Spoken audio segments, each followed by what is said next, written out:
জর্ডানের বুকে এক বিস্ময়কর প্রাকৃতিক নিদর্শন হল মৃত সাগর বা ডেড সি। এটি পৃথিবীর অন্যতম লবণাক্ত হ্রদ, যার পানি এতটাই ঘন ও লবণ সমৃদ্ধ যেখানে কোনো মাছ, শৈবাল বা জলজ প্রাণী বেঁচে থাকতে পারে না। আর এই কারণেই এর নাম হয়েছে মৃত সাগর। মৃত সাগর জর্ডান, ইসরায়েল এবং ফিলিস্তিনের সীমানা ঘেঁষে অবস্থিত। এটি জর্ডান রিফট ভ্যালির নিচে অবস্থান করছে, যা ভূপৃষ্ঠের সর্বনিম্ন স্থলভাগ সমুদ্রপৃষ্ঠ থেকে প্রায় 1412 ফুট নিচে। এই স্থান পৃথিবীর সবচেয়ে নিচের বিন্দু হিসেবে পরিচিত। এর সবচেয়ে আশ্চর্য বৈশিষ্ট্য হল এর লবণাক্ততা। সাধারণ সমুদ্রের তুলনায় মৃত সাগরের পানি প্রায় 9 গুণ বেশি লবণাক্ত, ফলে এখানে কেউ ডুবতে পারে না, মানুষের শরীর সহজেই ভেসে থাকে পানির ওপর। বিশ্বের বিভিন্ন প্রান্ত থেকে ভ্রমণকারীরা আসেন এই অদ্ভুত অভিজ্ঞতা নিতে। পানিতে ভেসে থেকে পত্রিকা পড়ার দৃশ্য এখানে খুবই সাধারণ একটি বিষয়।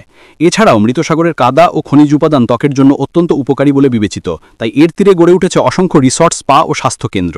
অনেকে এখানে আসেন শুধু এই প্রাকৃতিক থেরাপির স্বাদ নিতে। রাজধানী আম্মান থেকে মাত্র 45 মিনিটের দূরত্বে অবস্থিত হওয়ায় মৃত সাগরে যাওয়া খুব সহজ। মরুভূমির শান্ত পরিবেশ, নিরিবিলি নীলাভ পানি আর পাহাড় ঘেরা দৃশ্য সব মিলিয়ে এটি জর্ডানের এক অনন্য পর্যটন কেন্দ্র।